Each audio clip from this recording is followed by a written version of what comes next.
Ayan mga kababayan, may nagtanong kasi. Ang sabi niya, since nagtanong na rin daw ako, bakit daw hindi ko itinanong yung kay President Bongbong Marcos?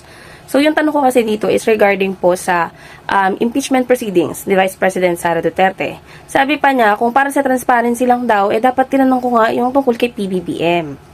Ito kasi yan una sa lahat, ano ng petsa ngayon, Wednesday na. So yung impeachment proceedings ni VP Sara nag-start nung Monday. Yung kay President Bongbong Marcos hindi nag-prosper.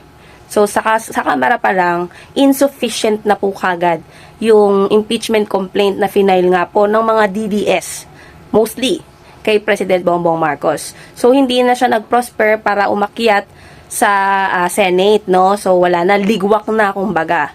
At isa pa, bakit ako ang uutusan mo? Bakit hindi mo gawin? May platform ka naman, pwede mong gawin yon para at least, 'di ba, marinig mo rin yung simpatya or marinig mo rin kung ano yung mga sasabihin ng mga kababayan natin. 'Di ba? Napakadali, ang dami-daming tao diyan na pwede niyo interviewin niyo.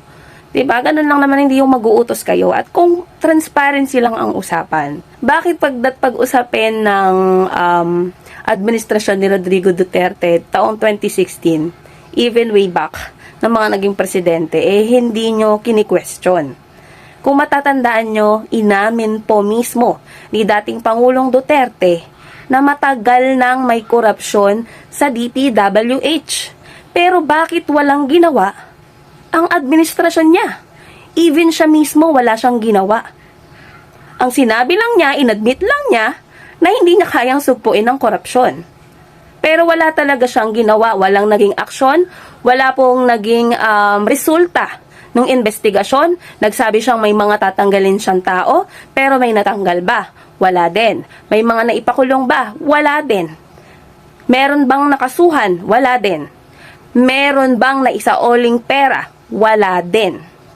Even Vice President Sara Duterte, sinabi niya na hindi pa presidente si PBBM at hindi pa siya Vice President, issue na po yung mali-maletang pera na yan. So ngayon, kung kailan si PBBM ang nagsiwalat ng korupsyon sa gobyerno, bakit parang siya pa may kasalanan? Bakit parang siya pa yung sinisisi? Bakit parang siya pa yung dinidiin at isinasangkot sa issue ng korupsyon? For all we know, matagal na pong meron. Pero, ang tanong, asan itong mga pinuno na binoto ninyo? Bakit wala silang ginawang aksyon? Yun lang naman yun Puring-pure yung mga Duterte, pinupuri ng mga DDS itong amo nila.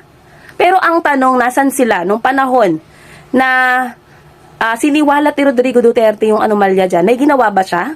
May action bang nangyari? May resulta ba? May naging outcome bang maganda? Wala po. Kaya wag niyong sinisisi si President Bongbong Marcos. Dahil ba sinisisi niyo siya?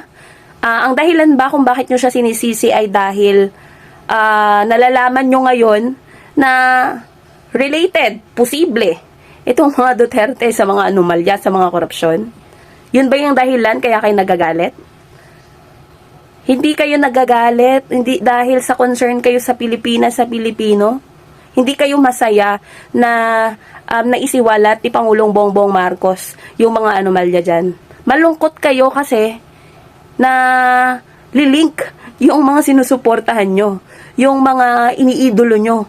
Kung sino pa yung gumawa ng aksyon, kung sino pa yung nagsiwalat ng anomalya, siya pa yung parang may kasalanan. Ang tanong dyan, bakit pagdating sa mga anomalya, sa mga issue ng mga Duterte, bulag at bingi kayo? Bakit kailangan yung mga issue noong nakaraang administrasyon, ibinabato nyo kay Bongbong Marcos na nagsiwalat ng mga anomalya? Kahit yung 18 Marines, di ba? Na alam naman natin peke dahil ilan doon, hindi po Marines. Di nyo alam, hindi kasi kayo nag-fact check. Karamihan sa kanila natanggal sa pwesto dahil may kinasangkutan, may ginawang hindi maganda. Mas naniniwala talaga kayo sa mga taong sinungaling, no? Obvious na obvious naman. Masarap ba maging DDS? Masarap bang maging tanga? Maging 80-80? O ba strong leader si Rodrigo Duterte at si President Bongbong Marcos ang weak leader? Di ba yan yung pinagdidiinan nyo? Na weak si President Bongbong Marcos. Pero mula nung isiniwalat niya yung mga korupsyon sa pamahalaan, ayan na, pinagtulungan na nila yung weak leader.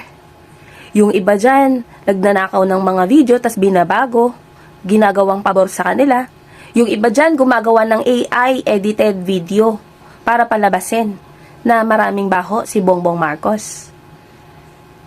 Yung iba naman dyan, nililing sa mga matagal ng issue para magmukhang si PBBM yung mastermind. Ginawa lang niya yung investigasyon na yan para pagtakpan na involved siya.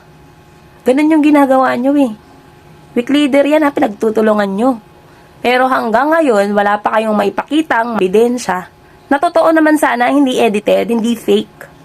Wala. Puro paninira lang ang ginagawa nyo para ma-divert yung issue at hindi pagtuunan ng pansin yung mga anomalya ng mga Duterte. Ganyang ka-weak leader si BBM, pinagtutulungan.